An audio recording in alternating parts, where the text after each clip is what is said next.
Bonjour, chers spectateurs. Nous sommes aujourd'hui avec Jean-Jacques Cordival, secrétaire général du SNPCA-CGC. Bonjour, monsieur. Bonjour. Dans de nombreuses interviews que vous avez données, vous avez dénoncé les gabegies de France Télévisions ainsi que leur mauvais usage de l'argent public et les 80 millions de déficits cumulés depuis 2017. Vos interviews ont fait beaucoup de bruit et sur votre blog, vous nous informez que 18 parlementaires pourraient enterrer le rapport qui doit être rédigé par Charles Lalonde sur la commission d'enquête. Voilà. Pour quelles raisons pensez-vous que des parlementaires voudraient voilà, empêcher que ce rapport ne sorte? Alors, d'abord, vous faites référence à un document qui émane de France Télévisions.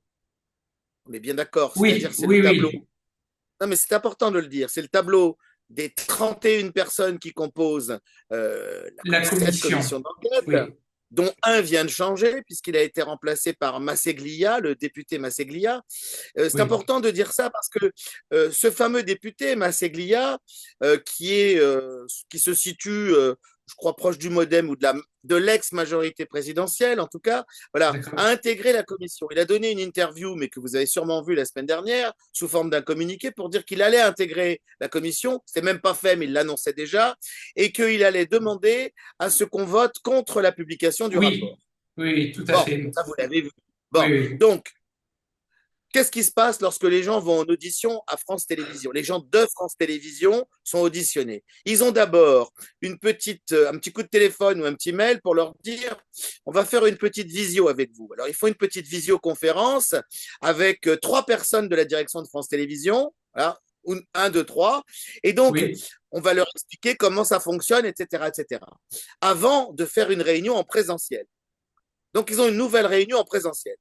Et là, en d'accord. présentiel, on leur remet la petite notice que vous avez vue sur le blog, voilà, où il est inscrit que pour les problèmes judiciaires, bon, c'était pas très grave parce que le président était de notre côté, c'était inscrit noir sur blanc, vous l'avez vu. Oui, Deuxièmement, on leur remet une note de oui, cadrage, voilà, en disant voilà ce qu'il va falloir dire, voilà ce qu'il va falloir faire, etc. Avec éventuellement des choses. Quand vous ne savez pas, vous dites on vous l'enverra, on vous écrira, on vous le fera parvenir. Et quand vraiment vous ne savez pas, vous dites pas à ma connaissance. Voilà. Ça, c'est au oui, moins le leitmotiv. Et puis, le troisième document, c'est une liste avec les 31 députés.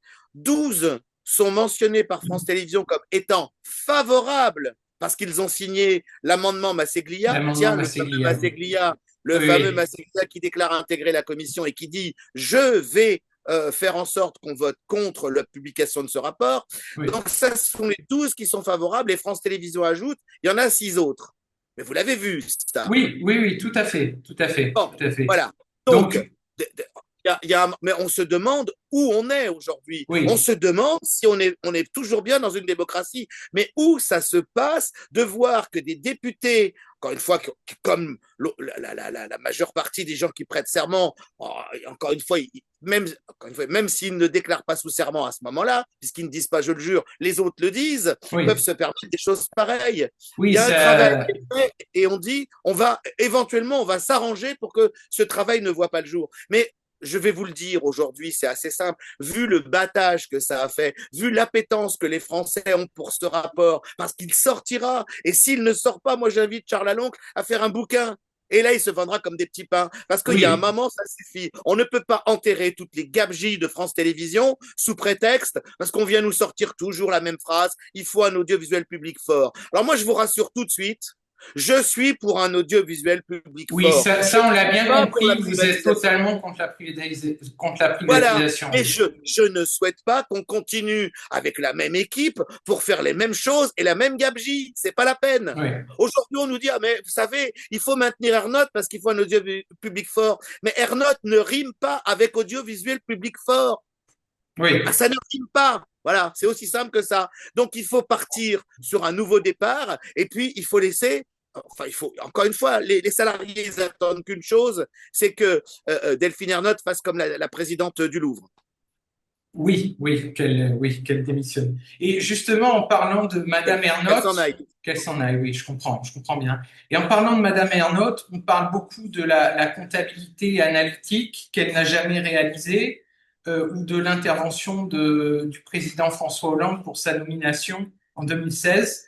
Mais peu de personnes parlent du fait que la police judiciaire a perquisitionné le siège du CSA, aujourd'hui Arcom, et n'a pas réussi à retrouver les enregistrements des auditions entre Delphine Ernotte et le CSA réalisé en 2015. Pour vous, donc, C'est-à-dire qu'en c'est un réalité, manque de pardon, transparence totale, quoi. Sur, écoutez, on avait déposé une plainte à l'époque, ça c'est pas nouveau, ça vous l'avez compris. Bilan de oui, l'opération, cette plainte au bout de 6 ans a été, on va dire, classée, elle venait d'être reparachutée. Donc on a tous les éléments. Il y a eu une juge d'instruction qui a commencé à la vitesse grand V, on a eu une quarantaine d'auditions, bien entendu, on a toutes ces auditions. Quand vous avez des membres du CSA, ils sont au nombre de 4, qui témoignent en disant on n'a jamais vu ça, d'abord on nous a fait mettre entre parenthèses un système qu'on n'avait jamais vu avant, parce qu'il fallait 5 voix sur 8. Je vous rappelle qu'ils étaient 8. oui, Schramek a tout essayé pour que sa voix soit prépondérante. En séance plénière, ça a été refusé. Voilà. Bon, donc ils ont fait d'accord. en sorte de faire une présélection des soi-disant candidats, on va pas aller plus loin, des soi-disant candidats. Donc ils ont fait une présélection, et pour être présélectionné, il fallait qu'il y ait 5 voix. Vous vous doutez bien qu'il y en avait 4, dont Schramek, qui étaient tout ensemble. Il n'y avait aucune solution que ces 4-là puissent aller voter avec les 4 autres. Donc ils faisaient ce qu'ils voulaient. Alors de temps en temps, on laissait passer un candidat en se disant celui-là il n'est pas dangereux, celui-là il n'est pas dangereux, celui-là il n'est pas dangereux. Mais on a tous les témoignages dans le dossier judiciaire, puisque Hmm. c'est classé, on l'a toujours. On a par exemple le témoignage de Nicolas Abou qui était ancien membre du CSA, je n'ai jamais vu ça.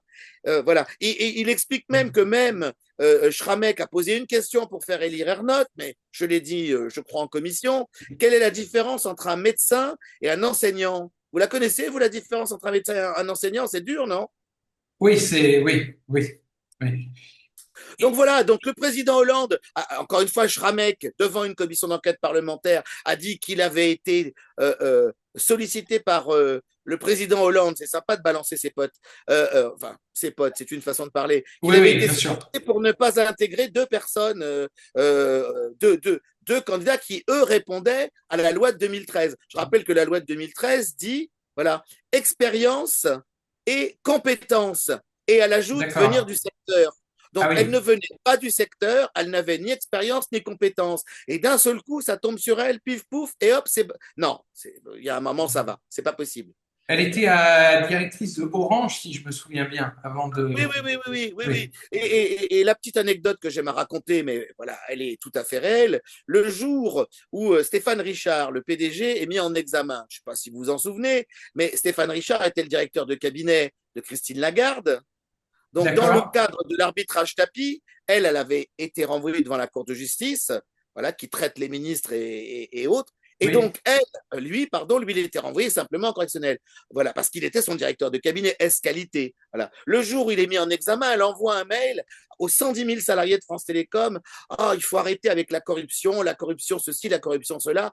Il y en a aux 110 000 personnes. Le mot corruption y apparaît tout un tas de fois. Elle était hmm. pour arrêter la corruption. Est-ce que vous imaginez la tête du PDG, Stéphane Richard, lorsqu'il s'aperçoit que 110 000 salariés de France Télécom, il y en avait déjà au moins une cinquantaine de moins puisqu'il s'était suicidé, mais ça vous le savez, voilà, Oui, puisqu'il y a eu des oui. condamnations qui sont tombées pour ça, Des voilà. suicides en masse, oui. D'ailleurs, voilà. Bon, eh bien, vous imaginez la tête du PDG qui reçoit un mail comme les autres en disant il faut en finir avec la corruption.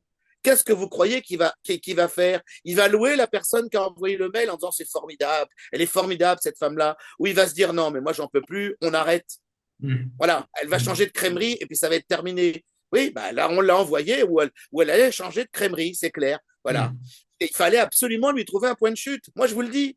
Et il y a une de ces déclarations aussi qui a fait très polémique, lorsqu'elle disait: On ne représente pas la France telle qu'elle est, mais telle qu'on voudrait qu'elle soit. Elle a prononcé cette phrase lors d'une audition à l'Assemblée nationale en 2023. Qu'est-ce que vous pensez de cette phrase? est-ce que vous trouvez que aujourd'hui, est-ce que le paysage audiovisuel représente encore la France dans toute sa diversité et son authenticité, ou est-ce qu'il y a un agenda derrière, voilà, qui ne correspond pas à ce que la Mais France est écoutez, réellement? c'est du même tonneau que la phrase qu'elle prononce pardon, sur Europe 1 quand elle va chez Jean-Pierre Elkabbach en disant il y a trop d'hommes blancs de plus de 50 ans à la télévision publique. Mais c'est une blague. Qu'est-ce que c'est que ces sélections? Il y a trop d'hommes blancs, on veut une France telle qu'elle est.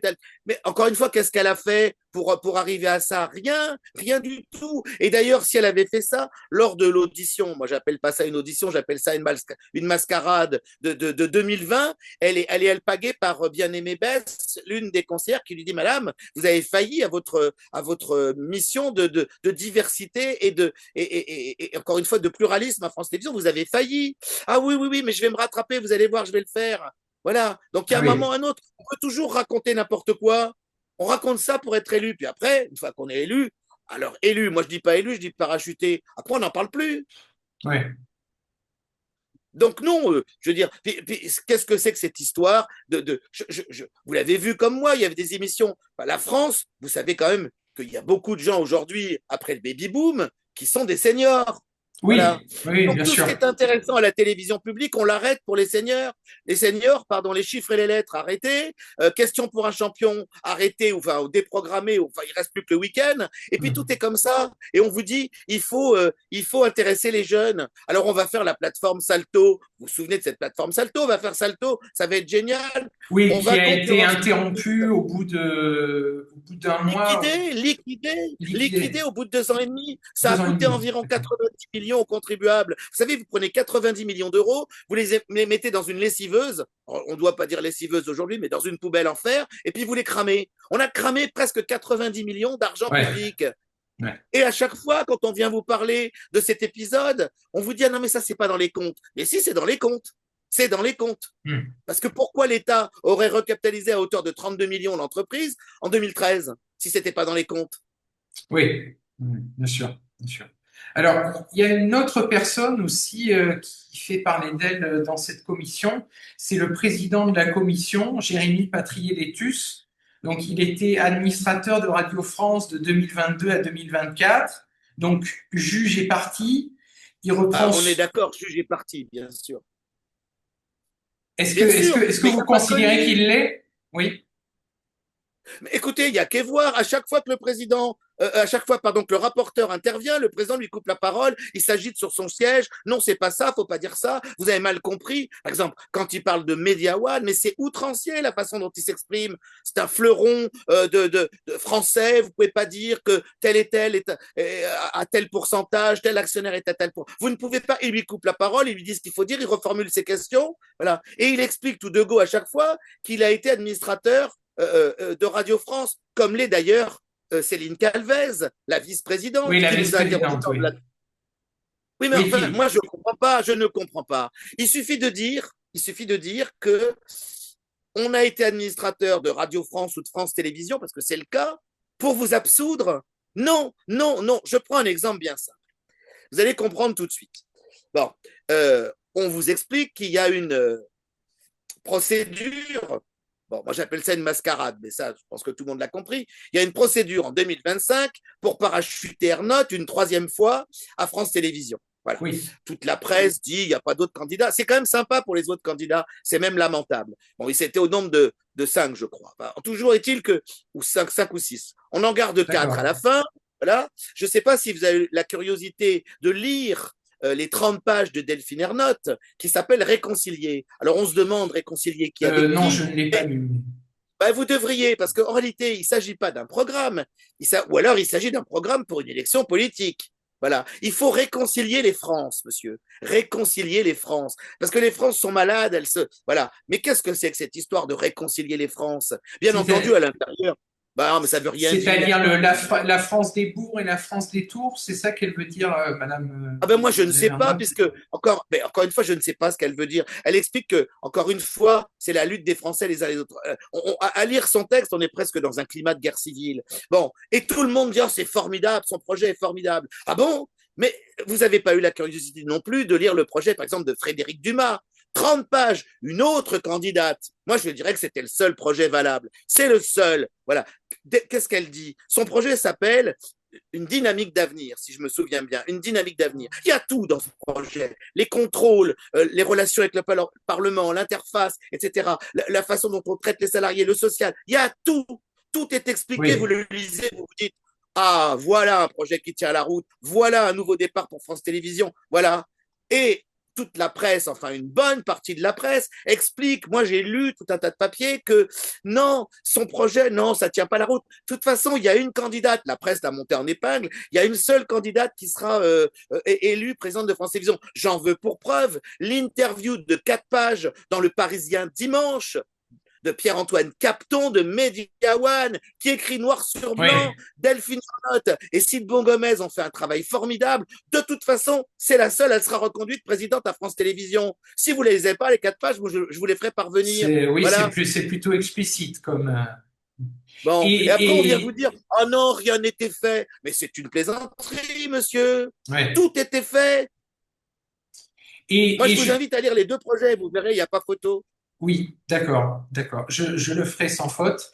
Et en parlant de Media One, justement, donc comme vous le savez, c'est le premier fournisseur aujourd'hui de programmes pour France TV. Ils ont perçu 111 millions d'euros donc de France Télévisions en 2024. Pour vous, Vous êtes est-ce... sûr de vos chiffres, hein, vous êtes sûr de vos chiffres. Ah oui, Ah, oui, c'est ce que oui. dit la Cour des comptes. Oui, Mais bon, comme il y a oui, une telle opacité, on ne saura peut-être jamais. Je vous rappelle ce que disait la lettre. La lettre. Voilà. oui, Elle publiait l'année dernière qu'il y avait 27 filiales de Media One qui étaient sous contrat à France Télévisions. 27. oui, oui, oui, Voilà. oui. C'est pas anodin. Voilà. Vous Et avez trois, vous avez trois productions à France Télévisions, encore une fois, qui captent en gros, hein, à peu près, sans jeu de mots d'ailleurs, qui captent un tiers des programmes. Vous avez Media One, champion number one, qui capte tout. Qui capte tout. Vous avez derrière Banijay qui capte pas mal Banijay, aussi. oui. Et vous Ouais. avez Together Media, la Désormais. société de Van Kim, qui a Ouais. presque privatisé le Festival de Cannes. On vous parle d'une coproduction. Voilà, ça coûte, je crois, ça c'est selon mes sources, à peu près, c'est un contrat de 2,6 millions à l'année pour faire 10 minutes d'antenne à peu près le soir sur la chaîne d'info que quasiment personne ne regarde. Voilà. Moi, je trouve que c'est Hmm. pas mal, hein, quand même. Oui. Mais pour vous, est-ce que c'est inéluctable que le service public soit comme ça accaparé par des acteurs privés? Ou est-ce que non, c'est une affaire de Inéluctable. volonté? Enfin, on a l'impression en tout cas que petit à petit, la plupart des médias aujourd'hui en France sont quand même détenus par des milliardaires et on a l'impression que le service public n'échappe pas à la règle. Donc, est-ce que pour vous, c'est... Alors, je vais vous répondre à votre question, monsieur, mais vous avez déjà formulé la réponse dans la question. Vous expliquez que euh, les chaînes de télévision, donc de la TNT, puisque c'est aujourd'hui la TNT qui diffuse, on est d'accord, hein. Oui, Avant c'était l'URTN, maintenant c'est la TNT, et les chaînes sont quasiment toutes accaparées par des milliardaires. Très bien, vous avez donné la réponse. Et vous dites, est-ce que c'est pas inéluctable que le service public fonctionne de même? Mais alors, si c'est la même chose que les autres, et c'est inéluctable que le service public, encore une fois, passe des contrats avec des boîtes de production privées, des contrats jusqu'à la gueule, hein, parce que c'est comme ça qu'il faut voir ça. Je rappelle que c'est énorme. Hein, voilà, vous oui, avez, je vais vous refaire le coup des camemberts, parce qu'au cas où, voilà, au cas les Français n'auraient pas bien compris, vous avez 2,5 oui. milliards, hein, 2,5 milliards d'audiovisuel. Pour c'est le budget, ça, à peu près. Hmm. Bon, sur ces 2,5 milliards, bah, vous avez 5 parts, on est d'accord, 5 parts à 500 millions. Vous Oui, mettez une part de côté pour tout ce qui est tendance, assurance, immeuble et machin. Et puis fourniture, tout ça. Voilà, 500 millions, une part. Vous avez 2 parts pour les salaires. Je rappelle que l'inspection générale des finances en 2024 explique que lorsqu'elle est arrivée, on était à 894 millions d'euros, qu'aujourd'hui on frôle le milliard, malgré le fait que il y a eu 2300 personnes qui soient déjà parties. On m'explique comment on fait pour, Ah en oui, ayant réduit de 2300 personnes, on dépasse le milliard alors qu'on était à 894 millions à ouais, l'époque. Et donc, il reste deux parts pour les programmes. Quand vous avez à peu près un tiers, enfin en tout cas un bon quart, entre un quart et un tiers qui vont à trois sociétés que je viens de donner, il reste peu, il reste pas grand-chose. Alors quand on explique, est-ce que c'est inéluctable? Mais c'est comme si vous me disiez, est-ce que c'est inéluctable que France Télévisions disparaisse et qu'on n'est plus qu'un diffuseur? Parce que quand on fait ça, on n'est plus qu'un diffuseur. Mais les gens, les salariés qui sont à France Télévisions, ils sont pas rentrés à la télévision pour être diffusés, ils sont rentrés à la télévision pour fabriquer, pour travailler sur bien des émissions. sûr. Voilà, c'est ce que dit le cahier des missions et des charges. Hmm. C'est ce que dit ça. Donc, est-ce que c'est inéluctable? Ben, la réponse, mais le terme est même de toute façon impropre. Ça voudrait dire que finalement, le service public fonctionne comme le privé. Alors donc, on peut tout faire. Alors, le privé, ils ont des comptes à rendre à leurs actionnaires, et c'est bien compréhensible, hein. Oui, Mais le service public, il a des comptes à rendre à qui? Aux Français. À qui appartient France Télévisions? Aux Français, c'est une entreprise 100% publique qui oui, appartient à tous les Français. Donc je le redis, quand en juin 2023, l'État réinjecte de nouveau 32 millions d'euros à France Télévisions, on ne peut pas dire qu'il a été négligent, il a encore réinjecté. Pourquoi? Parce qu'il s'aperçoit que le capital social fond comme neige au soleil, qu'on continue à faire du grand n'importe quoi, que les dépenses sont au-dessus. Et puis je rappelle que quand on dit qu'il faut faire des efforts à tout le monde, Ernotte dit d'un seul coup, elle fait une déclaration et elle dit ah ben nous, on va déclarer un déficit, ça ne nous concerne pas. Et oui, les efforts, ça concerne tous les Français, sauf Delphine Ernotte. C'est ça qui est hmm, bien. oui. Quand je dis c'est bien, c'est une boutade, hein, on est d'accord. Oui, oui, oui, non, bien sûr, bien sûr, bien sûr. Et vous évoquiez aussi dans votre passage à Radio Courtoisie que finalement, en fait, normalement, la commission devait durer 6 mois et avec les interruptions, ça ne durera plus finalement que 2 mois à peu près, il me semble, c'est Écoutez, ça? De... écoutez, écoutez, on commence la commission sur les chapeaux de roue. Charles Aloncle pose quand même les bonnes questions. Tout le monde dit qu'il pose pas les bonnes questions. Alors moi, j'aimerais savoir ce que c'est les bonnes questions, parce qu'à chaque fois, on taxe Charles Aloncle de rouler pour un parti politique. Encore une fois, je veux dire, si ça avait échappé à quelqu'un d'où il venait comme député, mais tout le monde sait d'où il vient comme député. C'est assez Ouais, simple. Euh, euh, les partis politiques qui sont représentés à l'Assemblée nationale ont ce qu'on appelle un droit de tirage. Donc, ils ont le droit de déclencher une commission d'enquête. Cette oui, commission d'enquête, elle n'est pas tombée du ciel, elle a été validée par l'Assemblée nationale. Validée. Ça veut dire que donc, elle a été mise en place.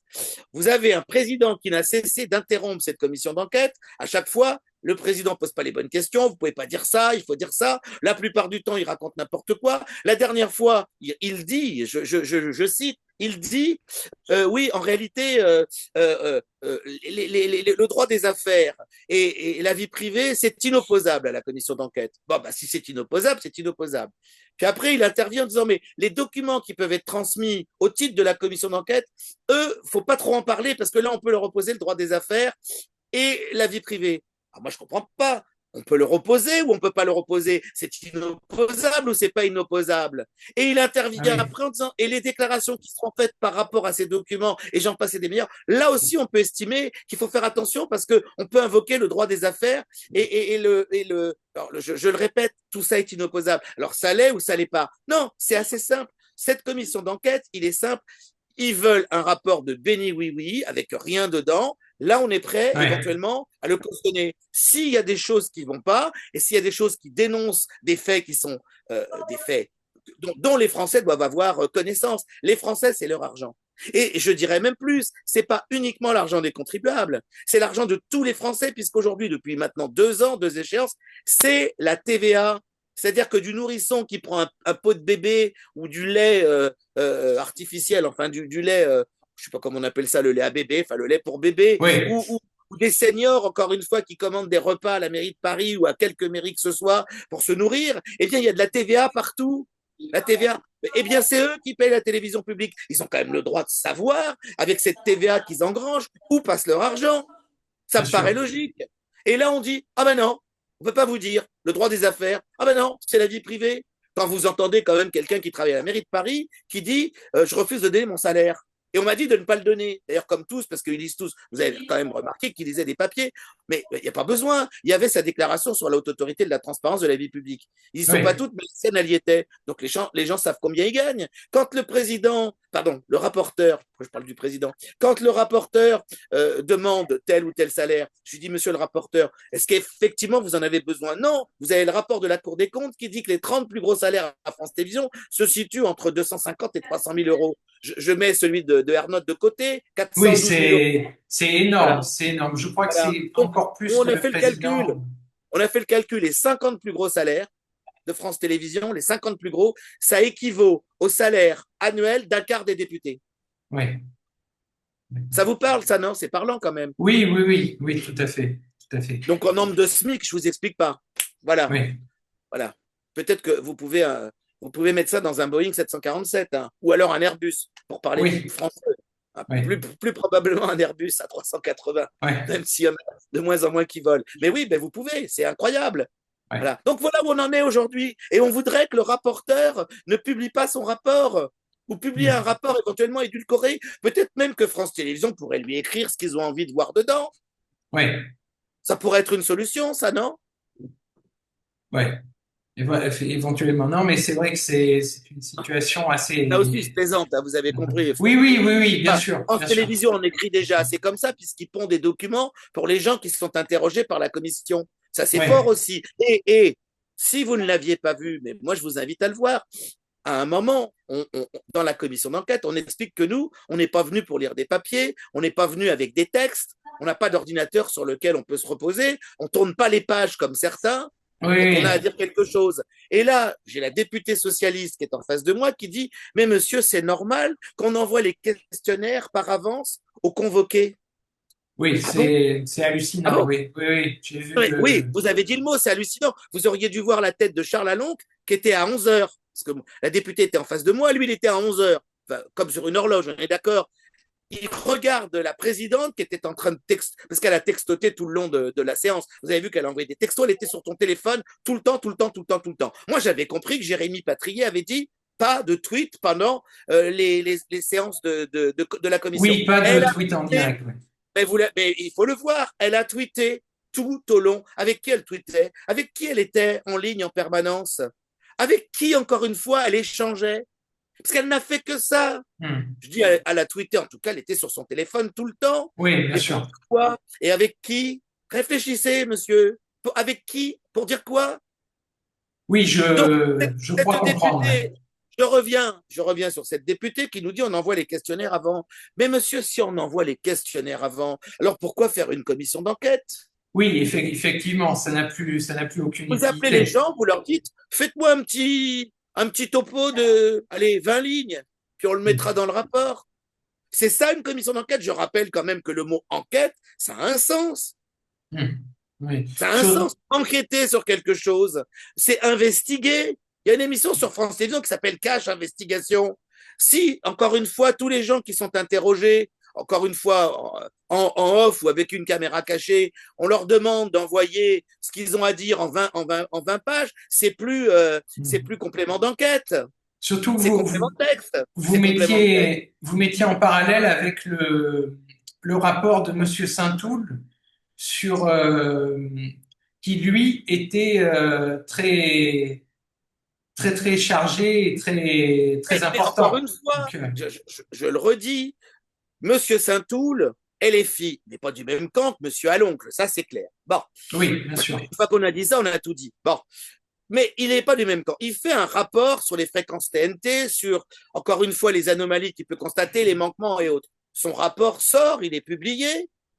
Hmm. Voilà. Et donc, il est LFI, je trouve que, encore une fois, il faut lire son rapport. Pas très bien. Voilà. Mais, encore une fois, vous avez eu récemment, c'est pas une commission d'enquête, mais c'est pareil. Vous avez un autre LFI, Émeric Caron, qui fait un rapport sur le financement de l'audiovisuel public et qui dénonce, par exemple, comme on l'a fait sur le blog, des manquements intervenant par rapport à Media One. C'est dans son rapport. Il y en Oui, a 2 pages. Voilà. Ce rapport, Monsieur Caron l'a fait. Il est très intéressant, son rapport. Eh bien, il n'a pas été empêché de le faire. C'est un rapport pour avis, c'est pas une commission d'enquête, mais il n'a pas oui. été empêché de l'écrire. Donc, pourquoi on empêcherait Monsieur Aloncle de faire un rapport? Et pourquoi on estimerait que j'ai lu quand même une des productrices de France Télévisions, croyez-moi, depuis des années, elle produit, elle dit c'est pire que l'Inquisition. Mais elle sait ce que c'est que l'Inquisition, cette personne. Elle dit c'est pire que l'Inquisition, les questions du rapporteur. Mais au secours, mais on est où? C'est pire que l'Inquisition. Je ne sais pas si vous imaginez. Oui, On brûlait c'est des gens en assez place de Grève. hyperbolique c'est assez hyperbolique comme formule. Non, Mais mais peu importe que ce soit hyperbolique ou pas, on vient expliquer que le rapporteur pose des questions qui sont pires que l'Inquisition. Mais si c'est pour faire une commission d'enquête, je vous dis, on a tout d'avance, on fait oui, oui au pays de l'arc-en-ciel, si vous voulez. ouais. Voilà.